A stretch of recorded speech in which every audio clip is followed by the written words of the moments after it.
Rosengard, you don't have connection with Swedish people.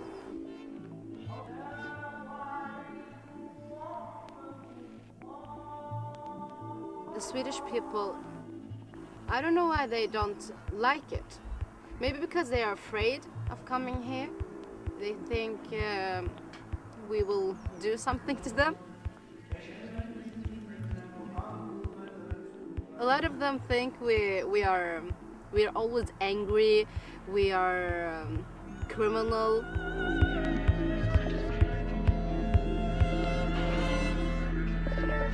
And it's not like that. It's Rosengard is positive. It's not like what media always says about us. In Rosengard we have at least 120, 130 nationalities living together in a wonderful neighborhood. How come that all these nationalities, they succeeded to interact together?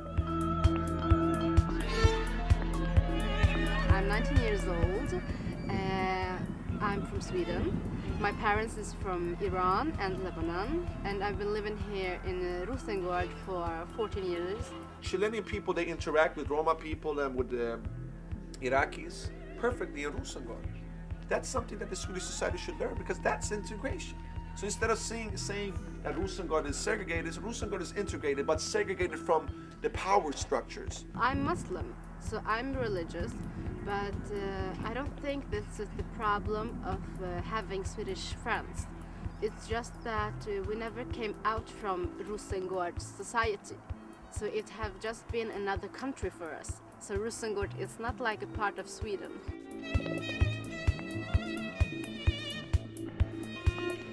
We're just normal people. Have our own religion. It's just that people make it worse. Because xenophobia comes from not having information, not having education. Ignorance comes from not knowing. But when you know, you won't be ignorant. It doesn't matter if you live in Rosengard or in other parts of Malmo or in the world. We need to have information. We need to meet in the middle, and we need to learn from each other. And that's why we need to tackle xenophobia and this right-wing populism by informing and by spreading information and by working against the class society so that we can find equality. And why don't speak about not only the problem, but looking at the opportunities that diversity will give you. An ordinary day here in Rosengard is like the others. It's nothing special. I go to university and then I'll come back home, eat, be with friends. Yeah. We walk a lot here, so because it's so good nature, and especially when it's sunny days, it's so good just be in the nature here. And then I go to work.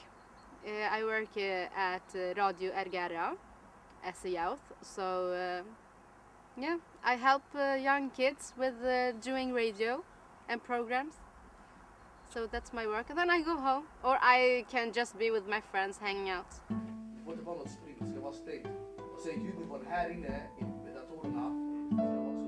Our project, Radio RGRA, is a project that started up 2 years ago.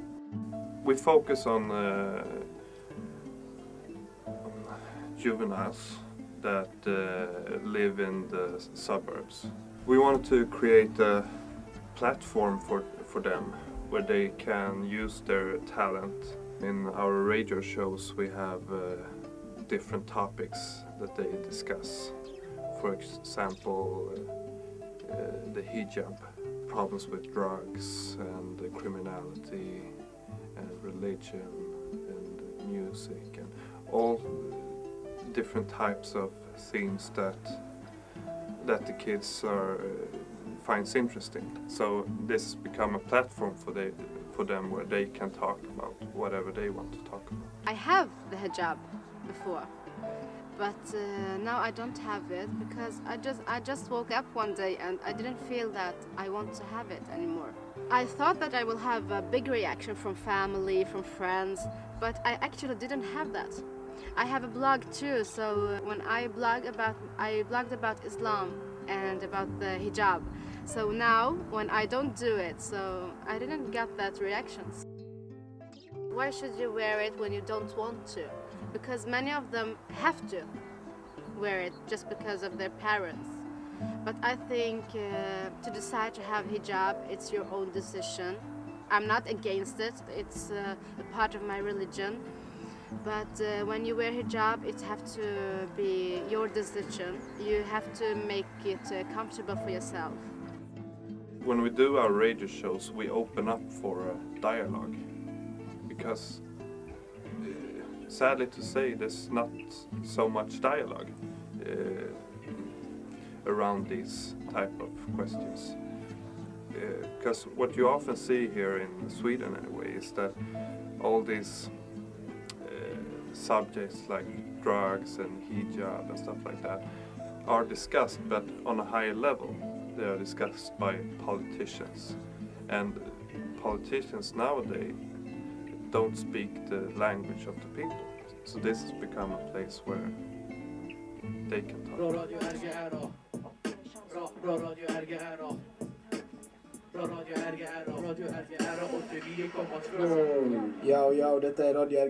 And integration is not me coming to you or you coming to me. We should meet in the middle and learn from each other. That's a transcultural way of seeing multiculturalism. Like when two cultures meet, it will create a third thing. And that's what I represent. Iran, Sweden meeting each other. This is Bahrain.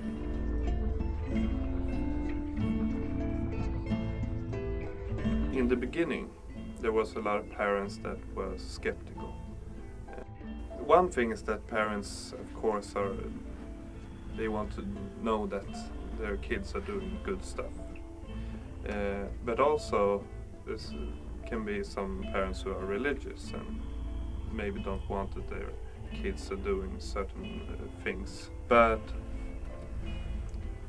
all I get nowadays is positive reaction from parents, because they have seen the result, the effect of what we do. Because instead of hanging out in the street and doing bad stuff, the kids can come here instead and record music and do radio shows and hang around, have fun with us.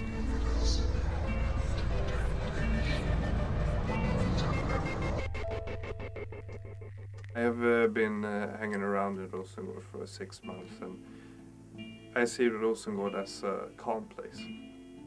I have never, seen any violence on the streets and stuff like that. One thing is how the media portrays Rosengard, and also, a lot of preconceived ideas that they have. A lot of people who say those things have never been in Rosengard themselves. They have only heard about Rosengard or read about it. And I have friends who told me the same thing. That, oh, how can you work in Rosengard? Isn't it really tough out there?